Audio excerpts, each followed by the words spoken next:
Hello and welcome to the program from the National Assembly, House of Representatives. I am Mitaire Ikweng. The House of Representatives has shifted resumption from its ongoing recess by 1 week. The House will now resume on Tuesday, 23rd April 2024. Clerk of the House, Yahaya Danzaria, who announced the new resumption date, says it is to give room for the completion of renovation works in the main chamber of the House of Representatives. The main chambers of the National Assembly have been undergoing renovation within the last 20 months, and they are expected to be ready for plenary sessions when lawmakers resume from recess, if everything goes according to plan. On the program today, we have put together highlights of one of the sectoral debates on the floor of the House of Representatives, where lawmakers engaged the Minister of Agriculture and Food Security, as well as other stakeholders on policy issues.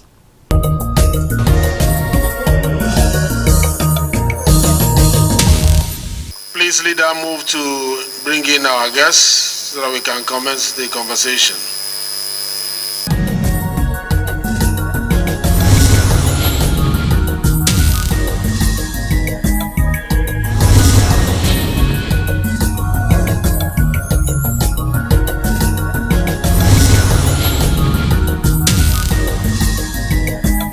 Most distinguished colleagues, given the pressing issue of enhancing food security and agricultural productivity within our beloved nation, Nigeria, we must acknowledge the growing concern surrounding food insecurity despite the vast agricultural resources at our disposal, including over 80 million arable hectares.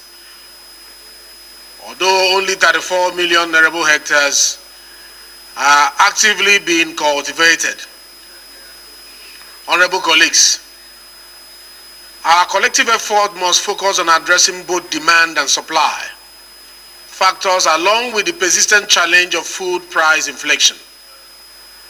Through thorough analysis, I have identified 4 critical levers for improving food security: increasing per capita consumption, raising production yield, curbing food price inflation, and reducing reliance on food import.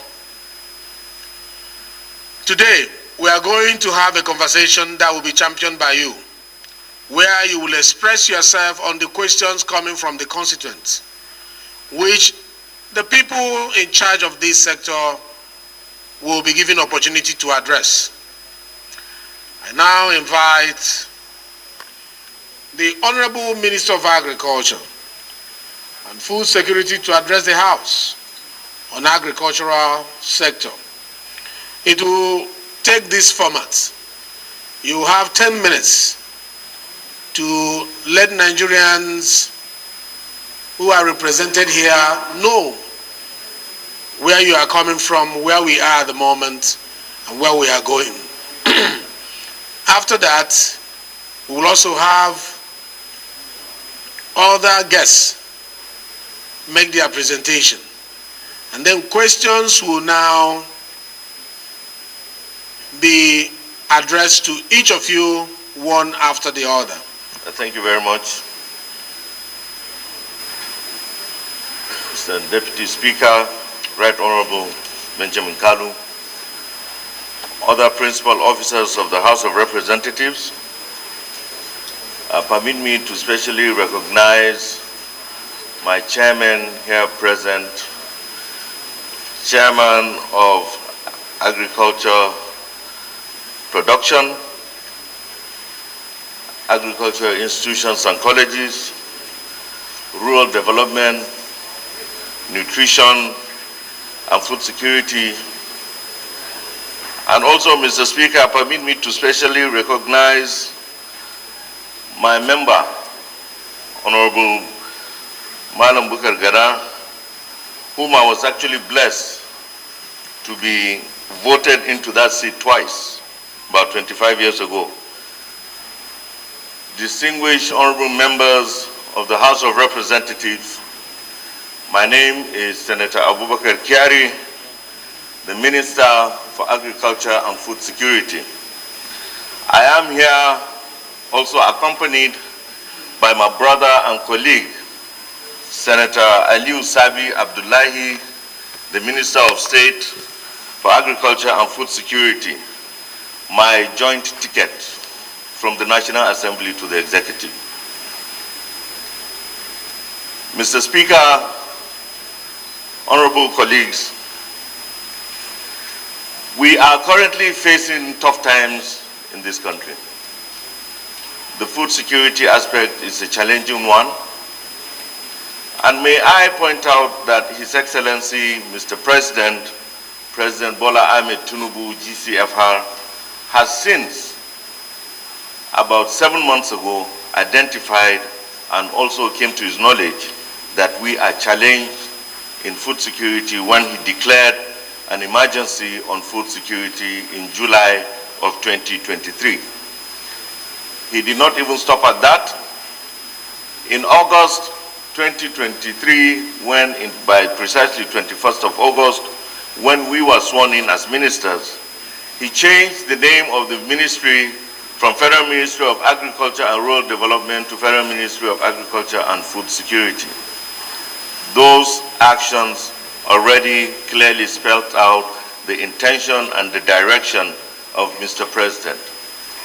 He did not even stop at that. Subsequently, on our first FED meeting, he rolled out his 8-point agenda. On Mr. President's 8-point agenda, number 1 was food security. And out of the 8, there are other 5 agendas that had a direct correlation with the activities of the Federal Ministry of Agriculture and Food Security, such as job creation, wealth creation, inclusivity of youth and women, access to capital, and corruption and insecurity. So when you look at all the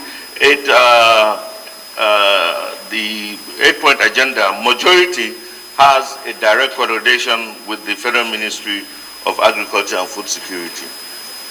Let me say that what we are facing today are both historical and also contemporary issues. When we go back memory lane, let's go back to history and look at even before the advent of the last administration, the issues of insecurity and farmer-herder clashes that has prevented. And I would appreciate and also commend and thank the House of Representatives for even calling the motion to step up in the insecurity in the land so as to have farmers have access to their farmlands. So these issues have been bedeviling this, the agricultural space that has impacted on farmers ever since before the advent of this and the last administration. When you look at, as we speak today, we have seen a reduction in terms of the insecurity in the lands, whether it is banditry, kidnapping, insurgency, separatist movements, and farmer-herders clashes. But however, after that, there are other issues that have affected agriculture. Case in point, COVID in 2020 had a great impact worldwide, not only to Nigeria, worldwide in terms of food production and food supply. And shortly thereafter in 2021 and 2022, for those of us from the middle area of Nigeria and even in the northwest, we noticed a considerable rise in flooding activities around the riverbanks that has caused a lot of damage to our food production, especially during the rainy season. Then in addition, we also, in 2022, I would like to downplay that, but it was a fact that the policy of the Naira redesign had an impact on the local rural farmer who didn't have access to cash, and at the same time was under cultivation around September, October, when they were harvesting their produce and they need to pay their farm hands, and cash was unavailable. And even way to the time of 2023, last year, February, March, when they were just about planning to plant for the 2023 both dry and wet season, cash was also not readily available. So that really had an impact on the production, and that is in effect what we see portending its ugly head at this point. Usually, availability of foodstuff usually rears its head sometime around May, June, July, when you are just about to plant for the wet season, but we see and saw it coming much earlier. So which means that our production, even though it was marginally higher than that of 2022, but it was not enough to cater for our population that is growing at the rate of about 7 million people per annum. So these are issues that have created an issue that has given the rise to hike in food prices, and also the depletion of the food reserves is also another issue, because what we were faced last year, just shortly after we were sworn in, we noticed the trend that it was going towards that, and we had to halt the purchase and the restocking of the strategic grain reserve simply because of market forces. We felt if there were big money chasing the little that there is, it will increase the price of foodstuff in the market. So we tarried a bit, and at the same time, we also engaged the ministry, myself and my colleague, we also engaged the World Food Program, who is a major player in this arena, to halt any purchases in the market so as to stabilize prices. And as I'm talking to you, they are abiding by that, and instead of putting the money into the market, we ask them to assist the farmers to produce more so that they can offtake from the farmers. So this, Mr. Speaker and distinguished honorable members, has really impacted on the availability of food. In addition, I'm happy the CG is also here, that I'm sure he's going to explain some, CG of Customs is going to explain some of the commendable aspects that they have been able to do. But we have seen a lot of, I would say, smuggling of foodstuff outside of the country. That, in a sense, has also given reason to the availability of food in Nigeria. Then what is the issue? Call to action. This security is undeniable, impacting on all levels of our society, from the poor to the rich.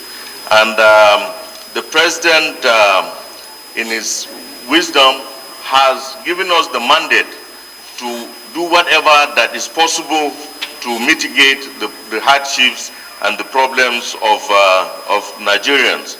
So we have charted a pathway. We, in fact, in January had a work plan that spelled out short-term, immediate short-term, mid-term, and long-term programs. I will just deal with what we have done so far. Last year, in November, we launched the dry season farming. The phase one was to plant wheat, and we have done that. We have planted 117,000 hectares, Jigawa being the number one with 40,000, but I'm glad to announce that beyond the 40,000, they have done 55,000 hectares of wheat. Order, please. Please. We could not ourselves in silence, please. And that is the first phase, and we're about to harvest that wheat shortly mid this month to the end of the month. In a sense, what we have done with the dry season farming is to incentivize our farmers to have all year round production. We have been having seasonal production, especially during the wet season. As we all know, sometimes we see farmers only farming activities in 4 months and they'll stay idle for 8 months. But today, we've been working together with the Federal Ministry of Water Resources to take opportunity of the abundant irrigation facilities and the irrigable lands to do all year round farming, and government is supporting that under 2 programs. Number 1 program is the National Agricultural Growth Scheme Agro Pocket, which is partly funded by the African Development Bank, the Islamic Development Bank, and also the intervention by the federal government, and of course by the benevolence of the National Assembly for giving us the budget allocation to carry out that strategy. The second phase is that of the rice, maize, and cassava. However, that is not the only commodities that we are going to deal with under the National Agricultural Growth Scheme. We also have sorghum, soya in the wet season. Now, what we have charted for the rice in the second phase is the cultivation of 150,000 of hectares under the NAGS Agro Pocket, and then also in the intervention, the support of the deficiency, because there's a deficiency in the NAGS. Let me give you an example of the deficiency I'm talking about. In the wheat program, the NAGS calls for 50% subsidy. When we had the calculation at that time, for 1 hectare, the EOP for that, the inputs is 360,000 naira, and the 50% is 180,000 naira, which means that the farmer was expected to come up with 180,000 naira upfront and to be given full inputs of 360,000 naira worth of both fertilizer and pesticides and herbicides, and the seeds are free. Whether it is wheat, rice or maize or cassava or sorghum or soya, all the seeds that were given are free seeds. So that was a big challenge to farmers. You could imagine what it means for a small rural farmer to come up with 180,000 before planting, and then for him to get that value of inputs. So we decided in the second phase to scale it down so that it will be affordable to the farmer. We approached Mr. President and he graciously approved that we do whatever is possible for the farmer to have access to capital, to have access to inputs. So what we did was, in the 150,000 hectares of NAGS, it still stands at 50%, and then we reduced the size of the farm. In the wheat, we did 1 farmer, 1 hectare. 1 hectare, for ease of reference, is equivalent to about a little bigger than a football field. So we felt and believed that that size is too much for the small rural smallholder farmer. So we decided to scale it down and apply double the number of farmers and reduce the size. So we reduced it to half a hectare and double the size of farmers. So for 150,000 for the NAGS, we're going to deal with 300,000 farmers. So with rice, the amount of inputs for rice is less than that of wheat. In the wheat, you need about 10 bags of fertilizer. In rice, you need 6 bags of fertilizer per hectare. So for half a hectare, we decided to use, we are going to give 3 bags of fertilizer and all the herbicides and pesticides, and then seeds, like I said, are free. So when we did the EOP, we found out that even the price was about 304 for half a hectare for rice, and for what at the end of the day the farmer would pay was about 75,000. But we decided to offtake that so that we give additional 1 bag of fertilizer so that the farmer will pay only 16,000.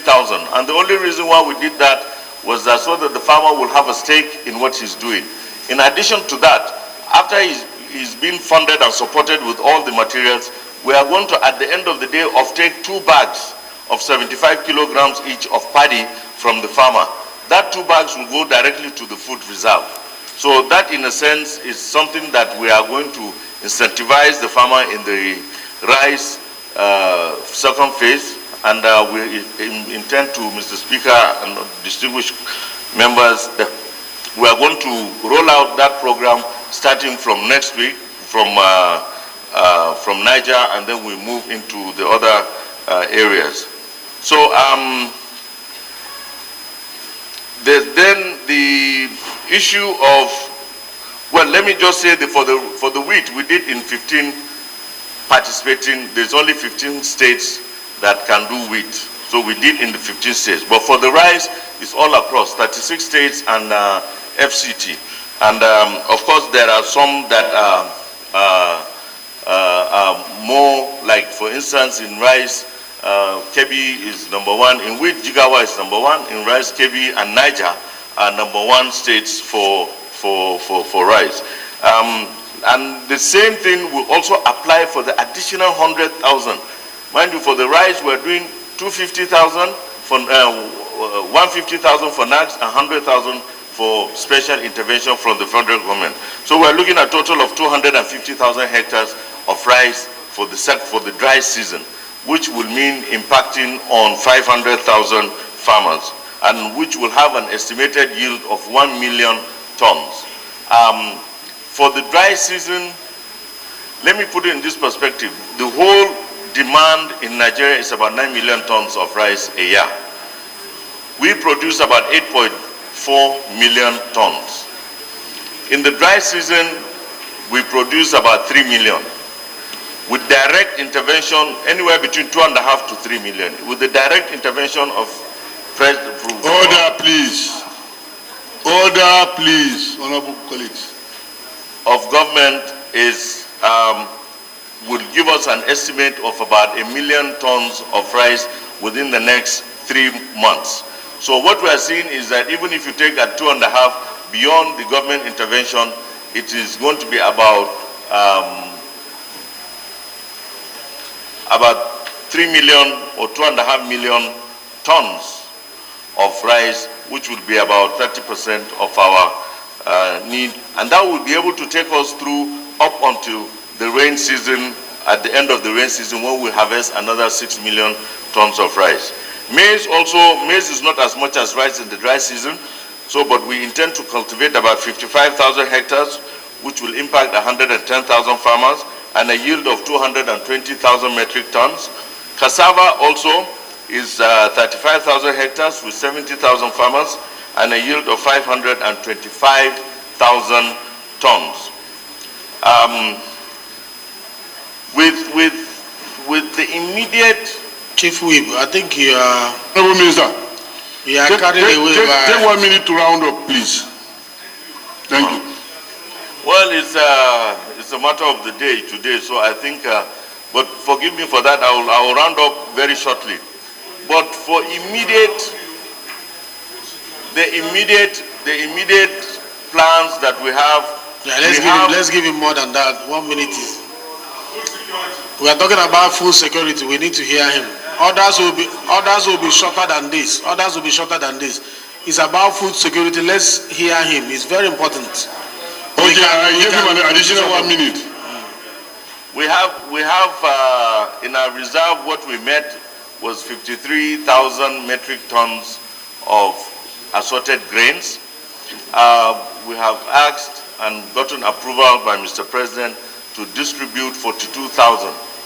We have remaining of 11,000 is for strategic storage, simply because you have to have a threshold for any, but God forbid, any eventuality that may befall in this country. So we have 42,000 that is in the process of being bagged, and also the NEMA is handling and the office of the NSA are handling the distribution, and they are mapping out the matrix of the vulnerability persons across the country. So that is ongoing, and it will soon be rolled out. Then in addition, we also have the ECOWAS rotational, technical rotation, which have given Nigeria 5,000 metric tons of assorted grains as well. So that will be added to the 42,000 and the 5,000 and will be released very soon. The medium and long-term solutions, Mr. Speaker, honorable colleagues here, is that we have to make agriculture business-oriented. Today, we find out and we see that people are just doing agriculture as a means of survival and subsistence. We have to make agriculture business. We have to turn it around. Like I said, for the wheat, I remember when I was addressing some people at Hadeja when we launched the first phase of the NAGs on the wheat. We just did a simple analysis and made a small calculation. For 1 hectare, you need about 700,000 naira as at November last year to cultivate with irrigation and all that. And in 1 hectare, you can get 4 tons. 4 tons is 80 bags of 50 kilograms each. Each bag of wheat at that time was 50,000 naira. That's 4 million naira. And you invest 700. Okay, you invest 1 million. In 3-4 months, you have 3 million in 1 hectare, in the size of a football. In fact, there was an oil magnate that I was talking to when I gave him this, and he said, that he thinks he's in the wrong business. I think we need to turn our attention to that. I would want to plead with the Honorable Speaker and members of the House of Representatives. Agriculture is one of those areas that are excluded for public servants to participate. You can make huge impact. You have the resources, I'm sure, to make incredible impact and investment in agriculture in your society. Let's join hands and do that and turn agriculture into business. Let's incentivize and also educate our people to go into agriculture. The other issue that I would like to discuss and talk to you here, the steps that we are taking, is the issue of mechanization. This is something that is a huge setback for us as a country. We are under-tractorized. Today, I'm not too sure if we have 5,000 tractors working, fully working in Nigeria. We need over 72,000 with what we have in terms of arable land space. So we have signed an MOU in last year in November with John Deere, a huge company of agricultural equipments from America, and the MOU seeks for John Deere to bring in 2,000 tractors a year for the next 5 years, making it 10,000. As I'm speaking to you, they are in Lagos today, and they will be arriving Abuja this evening, and we're going to hold a meeting for the second time with the partners that are here, because Mr. President wants the 2,000 tractors to arrive before the advent of the wet season. So the other one is the green imperative. This green imperative has been on the table for the past 6 years. However, I think it has kind of come to the fore now on the burner, and we received the ambassador at the office of the Vice President. He received the ambassador of Brazil, which were the countries that are facilitating the green imperative program, with the representatives of the Deutsche Bank. It's a $1 billion arrangement where they are going to have service centers in every local government. What that service center seeks to do is they will have tractors, they will have extension services, they will have aggregation of harvest and even storage. So it's a whole one-stop shop for agro services in a local government. So the other one is the Greener Hope program. Also is similar to that of the Green Imperative, which will also, the Greener Hope has 1,000 service centers, and so that means the more the merrier. Like I said, if John Deere is bringing 2,000 a year, it will be only 10,000 in 5 years. Greener Hope also will seek to do similar to that, but what we need is more, and we're looking at other opportunities for others to participate in the mechanization program. The other aspect that I'd like to also mention here is we have mentioned that the farmer needs access to capital. This is one big impediment that the local farmer and the small-time farmer has. So we are looking at recapitalization of the Nigerian Agricultural Insurance Corporation and that of the Bank of Agriculture. The setup of Nigeria Agricultural Development Fund is also here, and we have the MD of NASAL. We at the level of the ministry, we have had a joint meeting between NASAL, NatFund, and also Bank of Agriculture to see how we can help and incentivize our farmers by giving them access to low interest funds. That is the key, low interest funds. Farmers are willing to take, but when the interests are high, I think we have a way, because NASAL was also part of de-risking of lenders. So then the other challenges that we have is, apart from what I have mentioned, climate change and what have you, we also have the issue of migratory birds and cross-border pest control, and also infrastructural development. I'm happy that a lot of our members we have seen in the 2024 budget with a lot of constituency projects targeted towards agriculture, but we still need more from you. Hopefully when supplementary comes also, you can assist.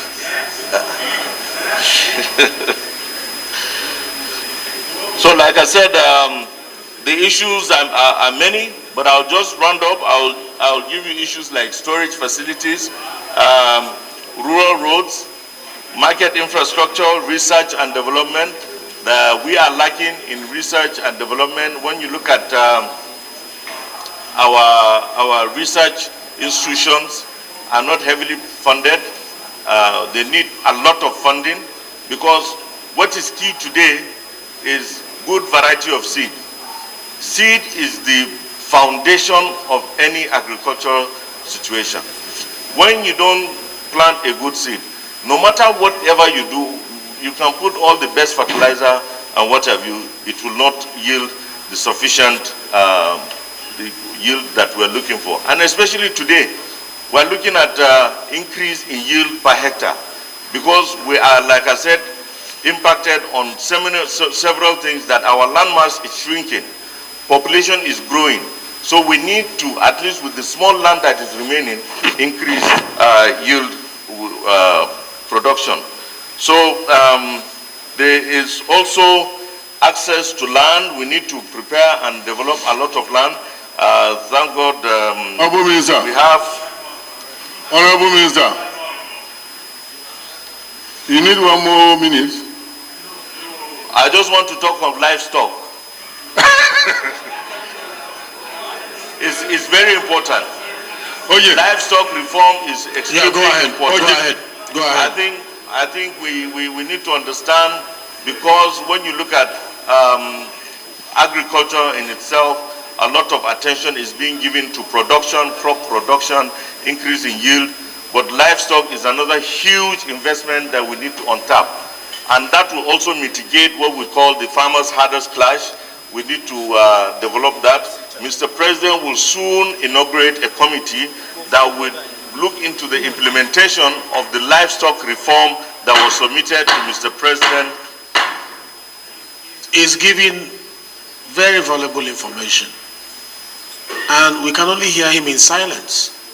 And Nigerians are watching how we are paying attention to issues of food insecurity. Please let us maintain the level of decorum we've always maintained. It will be done soon, please. Thank you. Thank you, Mr. Speaker. So that very soon, Mr. President would inaugurate the committee to look into the livestock reform. Then the other issue that I would like to mention here is the issue of collaboration with large-scale investors in the agricultural field. Yes, I know we have been talking about small-scale holder farmers, but those small-scale holder farmers are, apart from contributing into the food supply, but we're also empowering them and giving them opportunities to grow. But the large-scale farmers, we have seen that they have huge impact on the food security of this country, especially in these challenging times. So we are already in discussion with a lot of them, flour mills, Wakot, Afex, Olam, and the likes. There's also the issue of, I would like to mention this, we had an issue about 2 weeks ago. In fact, that is what is also creating the delay in rolling out of the dry season, the lack of fertilizer or the price of fertilizer that is becoming unaffordable to the local farmer.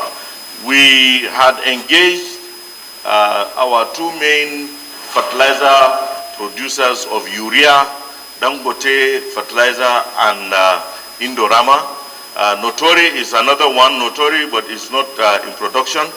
What we came to see, Mr. Speaker and honorable colleagues, is that for the production of urea, gas is the number one and the only feedstock for urea.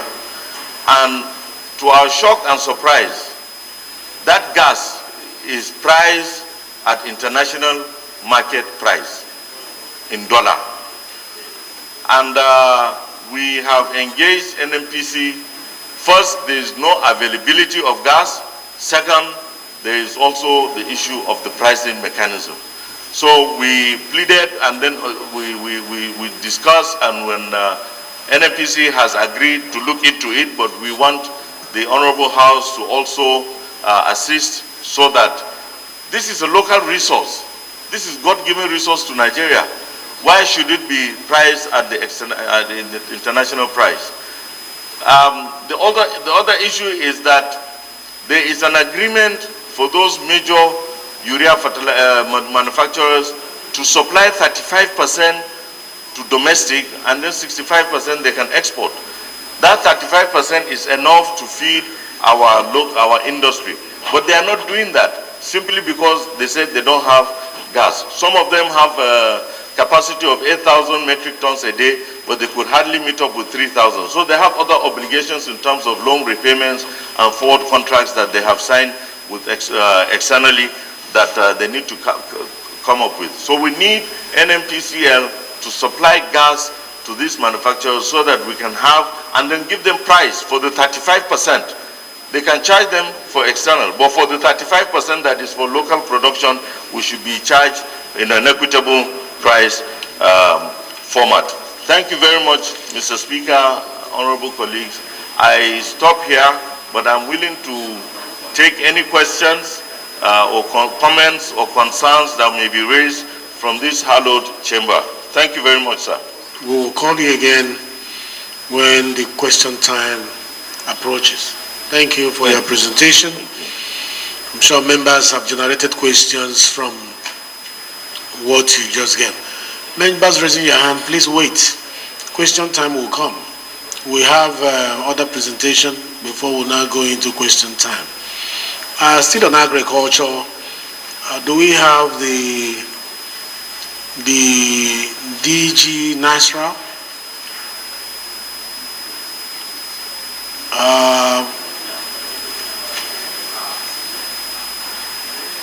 Yes, let's have you make your presentation. And after that, we'll have the Agricultural Trust Fund. Are you here? NISAL is a 75 billion non-bank financial institution which is wholly the presentation is going on, please. Which is wholly owned by Central Bank of Nigeria, created to stimulate the flow of affordable finance and investment to the agri sector. So ours is a special role that we play, and the role we play is to de-risk agriculture because of the risky nature of business of agriculture. And we know that the National Development Plan 2021-2025, almost 400 trillion is needed into agri space. And most of this funding is not coming from the federal government, it's not coming from the subnational, but it's coming from the private sector. So our role as NASA is to see how we can be able to stimulate the flow of investment into that agri space. So we de-risk agriculture. We don't provide low interest agriculture, but we de-risk it. Order, please. in the sense that we stimulate, we go to the private sector, we want them to de-risk agriculture for them so they can be able to lend to agriculture. And because of that, in the past few years that we have been in operation, over 200 billion have been put from private sector into the agri space. And of course, apart from even the issue of stimulating that, we have what we call IDB, the interest drawback. So for those farmers who can be able to take their loan and pay on time, we can give them an interest drawback of up to 40%. And again, ours is how we can be able to do smallholder farmers, especially. Fundamentally, we have 5 major roles that we play. One is the credit risk guarantee, which we do with financial institutions, the private sector, so that we can be able to ensure that they put a lot of money into agri-space. Secondly, we also do what we call technical assistance, technical training, how we can be able to, the whole value chain, from the upstream to the midstream to the downstream, from the farmers, smallholder farmer, to the exporter. How do we be able to fix the broken value chain so that there will be smooth flow of our investment into agriculture space? We all know that agri is a socio-economic responsibility. Yes, of course, it's a business, but you see a lot of private sector with that money supposed to come in could not be able to afford to lend to agriculture because there are some other competing needs. And that's the reason why, they have to be stimulated so they can be able to lend to that private sector. So again, we have what we call the smallholder farmer activities that will go to the subnational. We have a lot of presence, all the 36 states and Abuja, whereby people are there to identify what are the comparative advantage of each state so that we can be able to intervene at NISA. We can be able to have agri-job corps, how we can be able to develop farmers groups so that they can be able to get access finance from them. So basically our role is assessing finance into the agri space. And we have done more than 200 billion so far. And again, one of our fundamental pillars is also the issue of incentive. We incentivize, we can be able to incentivize all the value chain players across the value chain from the upstream to downstream. And also we rate the performance of the value chain players in all, and also develop innovative products, because agri is a risky business. And that is the reason why CBN is our own innovative way, come with an institution like ours, risk sharing, incentive risk sharing. So that yet is not a direct intervention, but it's an indirect intervention, whereby you ask the banks, you can come and lend to agriculture, and we're there for you to support you, we're there for you to guarantee whatever you lend to agriculture. So that guarantee is what we do. Give up to 75% guarantee to the smallholder farmers who lend, from 50 to 75%, and I said we also give interest drawback of up to 40%. And because of that, as I said, we have done a lot in ensuring that a lot of money, funds have gone into agri-space. And again, we have been in partnership with the Federal Ministry of Agriculture, the Federal Ministry of Trade and Investment, the National Agriculture Development Fund, and other key stakeholders to see what do we need to do. How don't we not work in silence? Because most of the problem that we have in the issue of food security is that most of these agencies of food security, they work in silos. And now see how can we be able to collaborate together so that we can work as a group in order to achieve Mr. President's agenda in terms of job creation, in terms of economic empowerment, in terms of youth development. So that's what we're doing in NISAL, and with that collaboration with different agencies of the Department of Government, I believe as the grace of God, we'll be able to reach the promised land, whereby the huge cost of our food will be significantly reduced. Thank you so much, Mr. Speaker. And members who ask those questions when the time arises. Agricultural Trust Fund, can we have you now? Make it as brief as his or even shorter. Yes, sir. The National Agri Development Fund was enacted into law in November of 2022. And we came in to lead the agency in November of last year. So we're almost about 4 months old in office. The fund has been established to become the premier financing funding organization that is also agriculture-led in the country. So some of the functions, we have 9 very distinct mandates as our functions from the Act. Essentially, if I would summarize these functions, I would say it is to provide support in the form of finance and funds for the development of agriculture in Nigeria. In the last 3 months since we've been in office, we have tried to see that we have a 5-year strategy in place we've been in the development of our roadmap that will help us catalyze investment into this sector. Some of the things we have done include going on a very intensive stakeholder engagement. We are presently in 3 committees with the Development Finance Department, along with NERSAL, and again from the ministry, again with NERSAL, BOI and NAIC, so that we have a unified approach towards funding agriculture in this country. In terms of operationalization, we have looked at what all other funds in Nigeria are doing in terms of operationalizing their fund, the types of investment they do, so that we come out with products that are very attractive to farmers. We are very considerate of the development in the name, Development Fund, so we intend to match the commercial and the social. What we want to do is, one of the interesting parts of our act is that it mandates us to on-lend. So we do not give loans directly, but with the right funding structure, we will be able to on-lend through the banks and other financial institutions to make funding available to farmers. In the meantime, we have also gone ahead to look at a regional approach, in the sense that we have met with the 6 commissioners of Southwest, commissioners of agriculture, through the Dawn Commission, to understand the needs, what are the challenges, especially that have to do with funding agriculture. We are presently working with the AFDB to catalyze a funding structure for the 7 northwestern states, especially as that affects improved productivity of farmers. We have also engaged the development finance institutions, development partner institutions, and are having a meeting next week on the 13th with the donor coordination group. This is the group that unite the overall group, the overarching group for the donor funded partners. So we are making presentation to let them know that there is now an agricultural development fund that is also mandated to receive international partner donation and to utilize this towards the development of agriculture in Nigeria. We also have a generous thanks to the National Assembly, a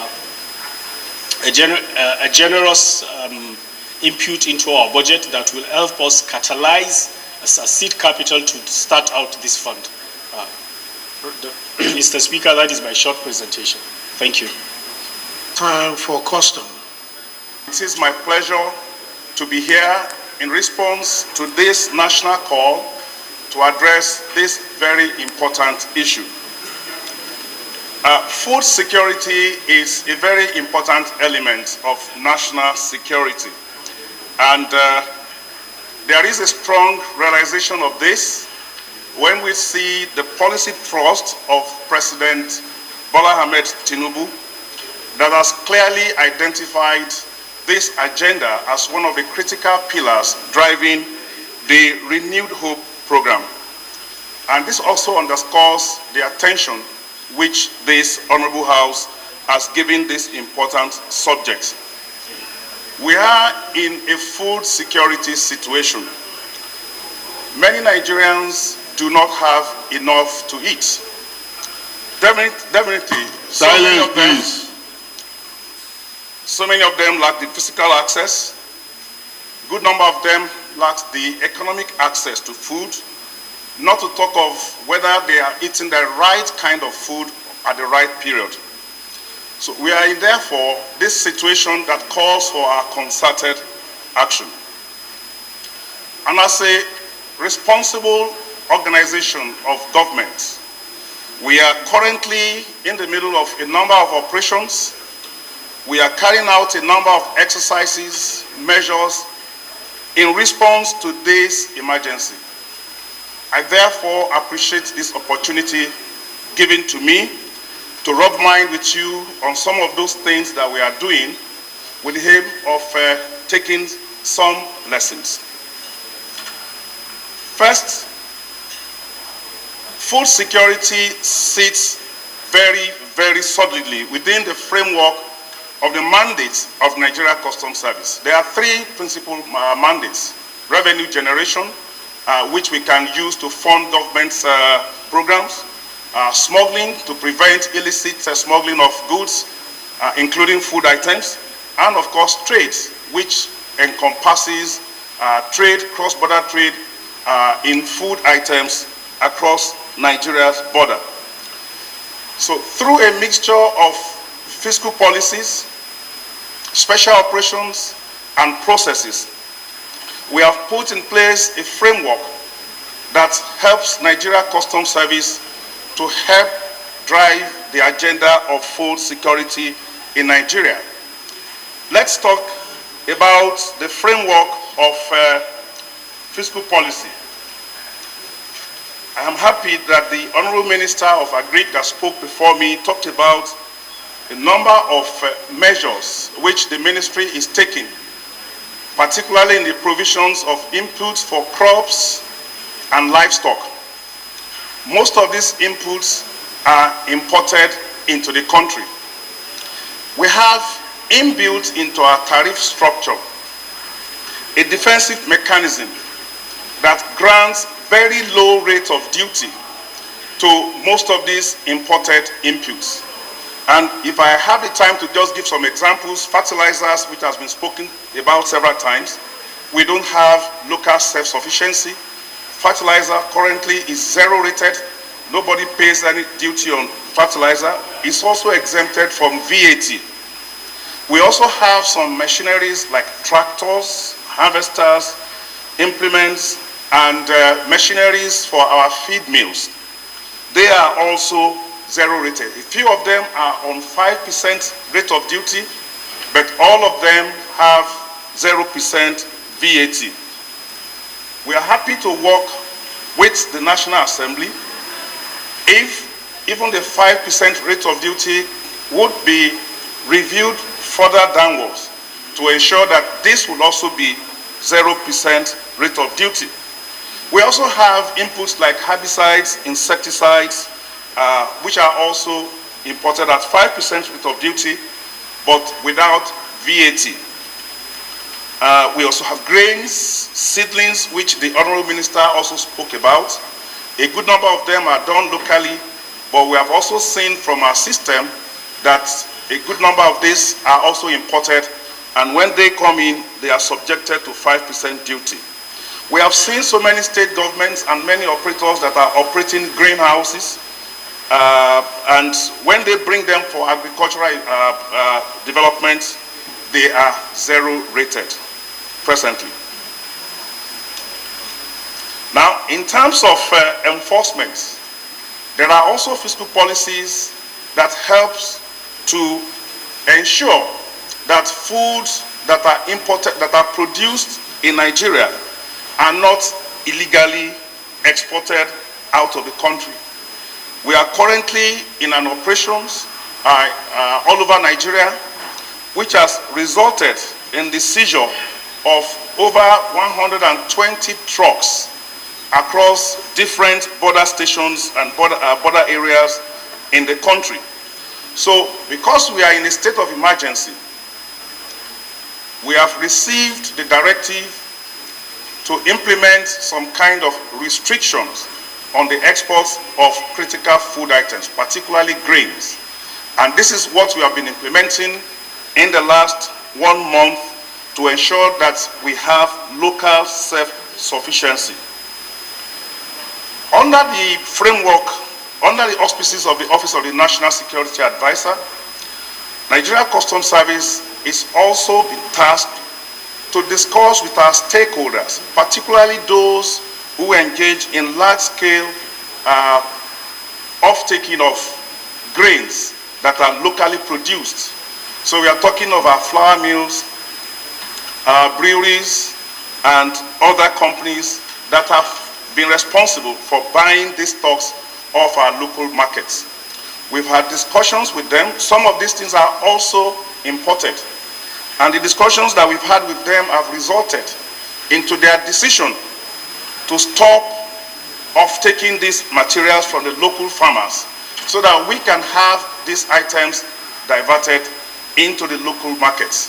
The intention of this is to crash the prices of this in the local market and reduce the pressure on our local currency. And as a fallout of that, I can also inform this Honorable House that President Bola Ahmed Tinubu has made some executive decisions regarding what we should do with food items that are seized. Before, food items that are seized are usually auctioned out, disposed by public auction, or we send them to orphanages and IDPs.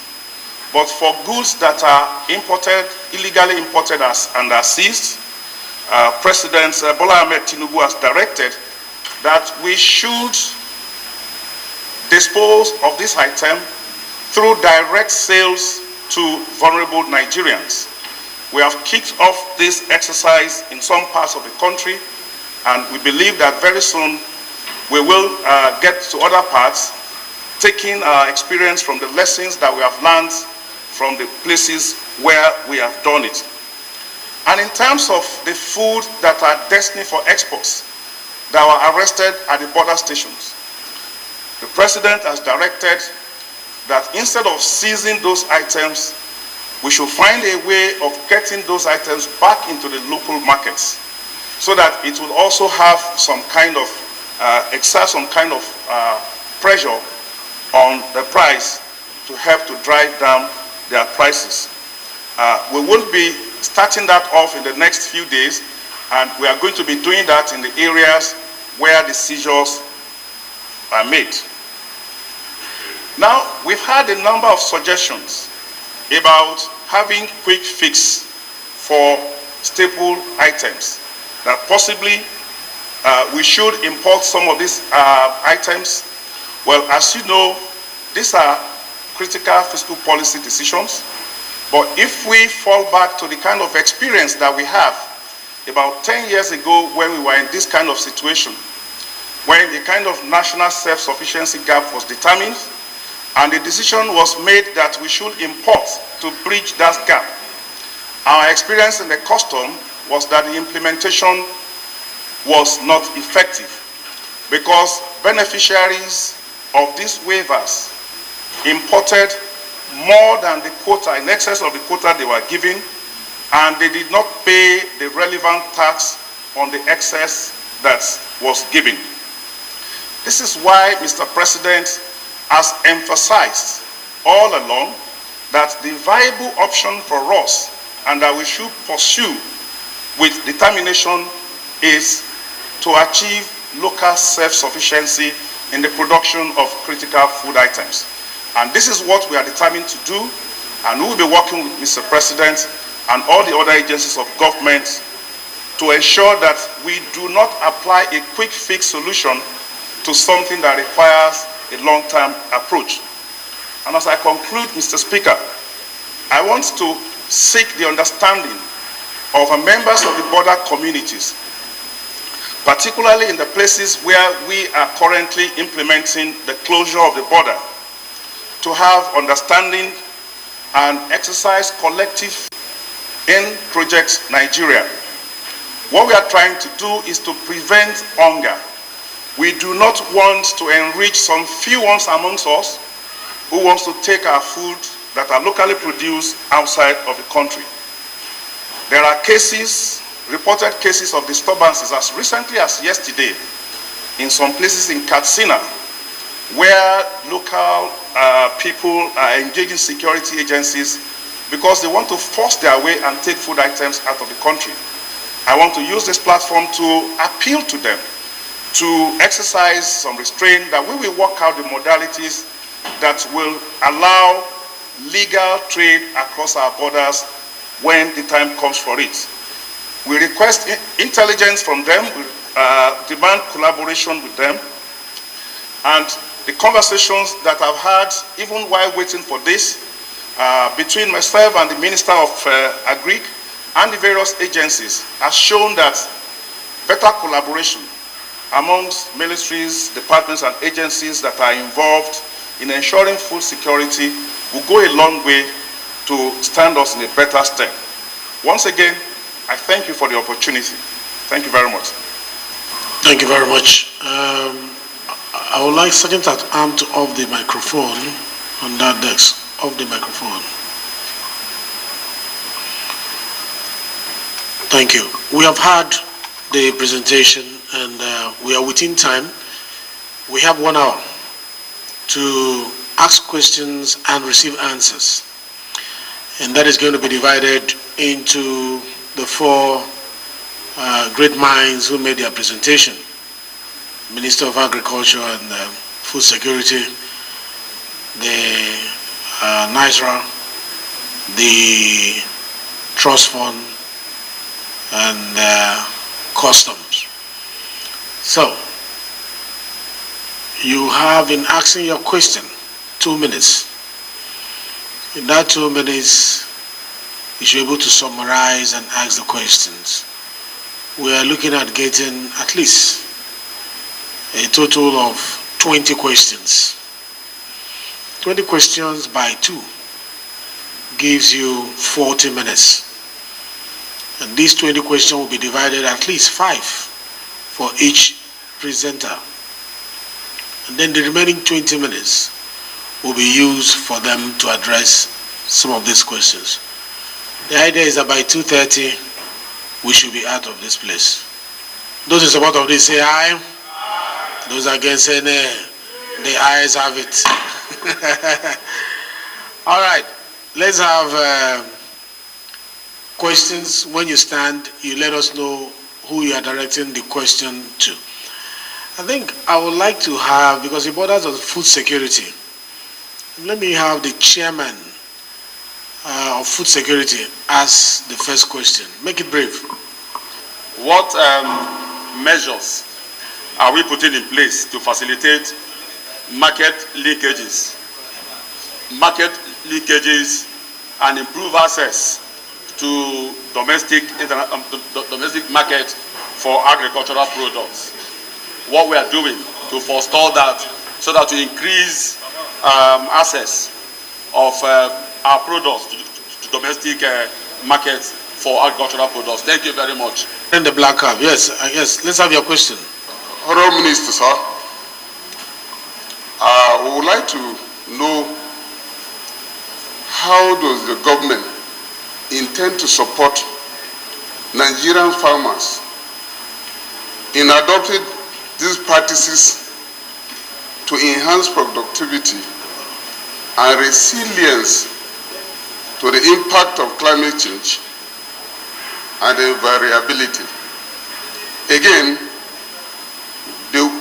what cross-sectoral collaboration or partnership are being pursued to support the implementation of climate-smart agricultural practices in this agri country in order to develop agriculture? Thank you, Mr. Speaker. Thank you, Honorable Minister. Just straight to the point. May you ask Honorable Ginger. Recently, we saw you auction food items to Nigerians, especially in Lagos. And this is the first time I have seen such things. Does it mean that this is the first time you are seizing food items? If this is not the first time you are seizing food items, what has been happening to the food items that were seized before? Thank you very much. First question to the Honorable Minister of Agriculture. Minister of Agriculture, you identified the gaps we have in the tractorization of our agri processes. 72,000 is the estimate. Engineer Satomi, you are the next to ask. But we have only 5,000. You are making effort to get 2,000 per year for another 5 years. I want to know if you have a collaboration with the subnationals on bridging this gap, because as good as your projections are, they are still not ambitious enough. If you say 2,000 every year for 5 years, the population keeps growing. In 5 years, the gap will no longer be 72,000. So what kind of partnership are you building with the subnationals and the private sector to improve on the tractorization, mechanization of our agriculture? And then the second one is to NISAL, the NISAL boss. I'm concerned about access to credit facilities by farmers, both the small farmers and the large-scale farmers. I've interacted with NISAL before, and I know how cumbersome your processes are. if they are frustrating to people even in our own cadre, I wonder what the small, farm holders should be going through. How do you intend to simplify the processes so that we can have more access to funding for farmers? It is one of the germane issues affecting production in Nigeria. Thank you, Mr. Speaker. My question first goes to the Custom Controller General. Thank you, Chairman. If you look at the food security issue we have in this country today, I'm sure it's not an issue of shortage, but has purely to do with purchasing power of the common man. If you cross-check the borders of this country, you will see food items and commodities are leaving this country. Do you have any mechanism to cross-check the evidence of effects? Since they are leaving the country, they're supposed to show you or have a correspondence with the bank to show you proof of effects either paid in CFA or in dollars. Instead, people from neighboring countries have accounts in Nigerian banks. They sell the food in their own country and change the money to dollar, determining the Nigerian exchange rate, the black market. And at the end of the day, they will sell it to the same Nigerians and get the naira and get away with our own food. That's why the unprotected borders today, even our kettles, are being pushed to neighboring countries and to sell it double twice. This one is the customs duty to checkmate today. If you say that for every commodity that is leaving this country, if they will show you the evidence of their effects, drastically it will reduce by 90%. If your men have the right to check individual houses, even including myself, to seize cars that are not registered 6 years back, I see no reason why you will not trace such kind of commodities. And the government is now complaining there's no money, no money. The customs have a lot of confiscated and seized items. Can't you come with a mechanism or policy like we have seen in the other part of the world to give a waiver for people to come and clear the non-contraband items so that government will get another source of funding or revenue to the coffers of the federal government. And then the Form M that the CBN are also complaining, it has to do with national economy, my colleagues. Look at it. If the Form M prepared by the government is attached to custom duty, let a person that will apply for money. Sadome, your 2 minutes is over. Let me protect you, sir. Okay, let me land. Yes. Please come up with a mechanism. I appreciate you initiated the single window forum where Form M will be attached to custom duties and tax and levies, so that individuals that are applying for Form M in CBN or in bank will pay, including the custom duties. All the lapses and the corruption will be checkmate through this process, and Nigeria will have enough money, and this thing will reduce by half the illegal applications in the Form M, those that are complicating the issue. Mr. Speaker, the temper here is an indication that there is no need for long grammar. Honorable Minister to come, with all due respect and apology, I've listened to the Minister, he's telling us long term. Honorable Minister for Agriculture, the President did directed by November last year that palliatives should be made available to Nigerians. The ministry did award contracts and those palliatives were awarded and were distributed to Nigerians. And up till now, payment has not been made. Will you tell this Honorable House that the ministry is supportive of the President's desire to solve this food insecurity in Nigeria? That is number one. Two, to the DG of Custom. You've told us here, Honorable DG, see whether Custom Controller General, whatever, etc., etc. Please, let me ask the question. No, address our guests. Yeah, please. CG My second question is to you. Excuse me, we must address our guests in their right title. Thank you, Mr. Speaker. Please, we are one government, though we are three arms of government. Let us accord respect to all the officers of government who are here. Go ahead. Thank you, Mr. Speaker. The Custom General or Controller General of Customs.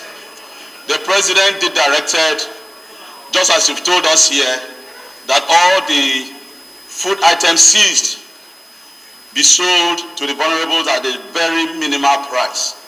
And you've told us you've started in Lagos. You have all your zonal directors or DGs. You have in Kano, you have in Kaduna, you have in Akwa Ibom, all the states. You've seized all these food items. What stops you from giving directives simultaneously that they be sold? One wait for Lagos to finish before you come to Akwa Ibom, before you go to Abia State, before you go to Kaduna. You are still creating more problem. This bureaucratic bottleneck is the cause of why Nigerians are suffering. I believe if the same way you are selling in Lagos, Akwa Ibom is also selling, Kaduna is selling, Imo is selling, it will reduce this food scarcity. Mr. Speaker, that is my question. Why have you not implemented the President's directive? Thank you. Thank you. Well, we'll do it properly. We are coming. We have moved here. We are doing two here. We'll come back here. So let me hear from the Deputy Spokesperson of the House, Philip Abase, North Central. My question will be directed at the distinguished Honorable Minister. Mr. Speaker, sir, before now, we've had series of complaints by corporate organizations who transact businesses with the Ministry of Agriculture. Just closely to what Right Honorable Eshet mentioned earlier, I would like the Right Honorable Minister, the distinguished Honorable Minister, to brief this House what the Ministry of Agriculture is doing to ease the burden of Nigerians transacting businesses with the Ministry of Agriculture, vis-a-vis the refusal of the ministry to make payments as at when due to contractors who carry out their legitimate businesses with his ministry. I so submit, Mr. Speaker. My first question goes to the Honorable Minister. During the Second Republic, under the late President Shehu Shagari, he built dams across all the regions, all the zones, including my own federal constituency. There is a community called Ome. The dam is very big. It was built for dry season farming. But as I speak to you, it's not being used. And I know that is not only the place the dam was built. So what do we do to this? The second question is, as you have said in your presentation, Agric is one of the areas that members or people in government can participate. How do we get support if we want to go into mechanized farming system? Like me, I just acquired 330 hectares, measured for mechanized system for my constituents. How do they benefit from the largesse of the Ministry of Agriculture? All right. That's the second one. The last one is for NISA. NISA, you have disbursed a lot of billions of nairas to the people without, yeah, I know. It happens in the Night Assembly. I know so many people that got this money from NISA, but as we speak, most of them have not paid back. How do you trace them so that others can equally benefit from this? But I will not ask custom question because you say I'm chairman custom. Otherwise, I would have said the exchange rate fluctuation. How does it help customs? No, keep standing. No, it's not customs' fault. It's all right. Excuse me. We didn't ask you to defend customs. Stand. many members have been asked, and I want to ask you again. The question is that Parliament is the closest to the people, and palliative get to them quickly and easier if it passes through them. We only read in the media that custom is selling rice, and some of them have mentioned it here, without any information to the Parliament. When we ask you, when we summon you and we ask you, as the House Committee Chairman on Custom and Excise, that our constituents are asking us for this rice that is being distributed everywhere, you don't have any answers for us. We want to ask you that question. Do you also read from the media, or do you have this information from the CG and you are hiding it from the House? Do you want to answer that, or do you want to push it to the CG? I'm going because to you stood that, up to ask questions. CG will answer completely. I think CG will answer better, and then from here I will discuss with him. No, no. So but CG, include it to the questions you are going to answer. That question. All right, thank you very much. Yes, Honorable Sada Soli, please. One is to the Ministers of Agriculture. I don't know what you are doing to provide support in the area of rural infrastructure and land tenure system, which are very integral factors in agriculture and food security. Now the second question goes to the customs. I'm from border community.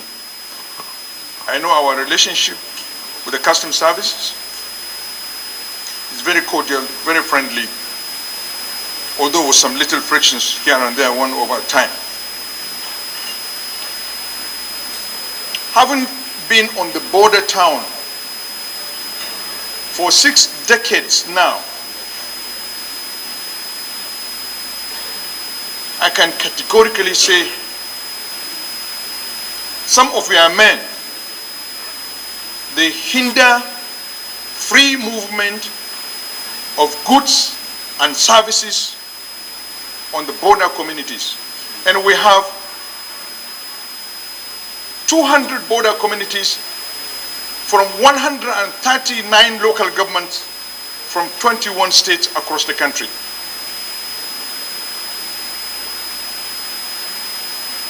Yes, I don't know what you are doing in order to improve the relationship between the border communities and the customs services in order to ease free movement of goods and services within the country. Thank you. Let me hear from my in-law. And after that, Kelechi walk. Kelechi, you're not my in-law. Sit down. My question is to Controller General of Custom. Is the movement of goods within the country prohibited? Because our people, as you stated in your address, that is a restriction between your officers and the people of my constituency.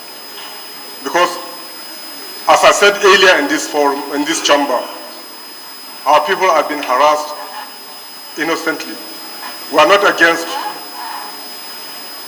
legal duty of your men, but our people have been constantly harassed, even within the normal local businesses. Traditionally, our people are local traders. They go to Kano, they go to Kuntua, buy goods and bring. They don't go to Nigeria. Within the borders, even last week, there are these cases of seizures when people go into Yandume to buy goods to Mehadwa, particularly. I think that is what you are referring to. And then there is a serious coded relationship. But activities of some of your men at the border towns is unprofessional. I want to call your attention to the unprofessional conduct of some of your men around the border communities. So Mr. Controller General, I want to call your attention to those things happening. There are local businesses, weekly markets, like on Sundays in Yadua, which I know you know. Normally, our people are being harassed innocently. So, my question and my plea to you, sir, is to look at this, most especially between the border towns. And we know where the border ends. My second question is the Honorable Minister of Agriculture. Mr. Honorable Minister, sir, why is 13% being charged on food items? That is my question. The issue of collaboration with the legislature on, of course, the palliatives that were rolled out, like what was asked question earlier, the ones in December. But more so, let me address the issue that has happened recently in terms of the 42,000 metric tons. Like I said, the problem that we found ourselves in the issue of the high insecurity in food was that we had a tripartite arrangement where National Emergency Management Authority, NEMA, has the index of vulnerability persons around the country. This is something that they do at all times, and they have the current index. And they also have the mechanism and the infrastructure to move these huge items and to take them to their warehouses before they now move into the vulnerable persons. So we have solid storage silos, and we don't have in every state. And especially, NEMA has an office in every state with storage and also the staff that will do the distribution. The distribution aspect I've made to understand also includes religious leaders, local leaders, security agencies, civil societies, and media. There's a long list of people that are going to be involved in this sharing of and distribution of the 42,000 metric tons of assorted grains. The assorted grains are maize, sorghum, millet, and gari. So they will be, I'm sure they should be through by now, and I'm sure very moment from now, the items will be distributed. The issue of the 2.7 billion. So Chairman Agriculture, take notes so that the House will participate fully here. Please, Chairman Agri, take notes of what he's saying. The members who would like to participate in that. So once he's saying they are ready, so we need communication from you ASAP on the implementation. Okay. Then the issue of $2.7 billion of the AFDB fund, I'm sure it's the one that is made up of the 500, I do not have the exact figures, but about $500 million for the SAPZ phase 1. Then we have also the $134 million for the NAG's agro pocket project that I have just mentioned, the dry season and the wet season, impacting on about 6 different crops. Then the $1.5 billion for the SAPZ part phase 2. That's the ones that I'm aware, and I believe that's the ones that, I don't know if HMS, do you have any other, because I think that is it.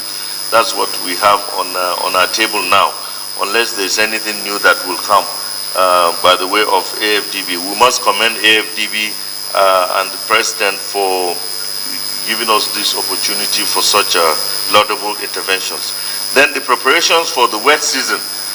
We have, like I said, even the discussions that we have gone with Indorama and Dangote Fertilizer to supply urea to our local blenders, and also our discussion with NSIA, who is in charge of the Presidential Fertilizer Initiative, both phase 1 and phase 2, is actually in line with our preparation. We want to have all our inputs ready at least way before the advent of the wet season. Today we have received donated potash of 34,000 metric tons from Russia. Potash makes about 16% of NPK, and we have agreed with our local... Order, please. Please. We had a tripartite agreement, an arrangement, and we're seeking for presidential approval or consent on the way that potash is supposed to be handled. We, with NSIA, Federal Ministry of Agriculture, and also the FEPSAN, which is the Fertilizer Blenders Association of Nigeria, who have about 80 members, or 85 members to be exact, have agreed to collect the 34,000 metric tons of potash and blend and give us NPK 2010-10, 37,000 metric tons, free of charge.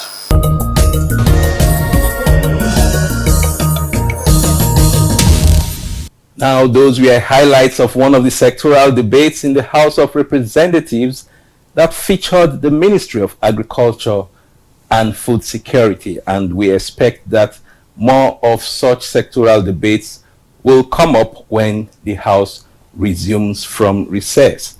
And that's the size of our package for today. I am Mitaire Ikben saying thanks for watching, and do join us again for another episode of the program. Until then, stay safe and patriotic. Bye for now.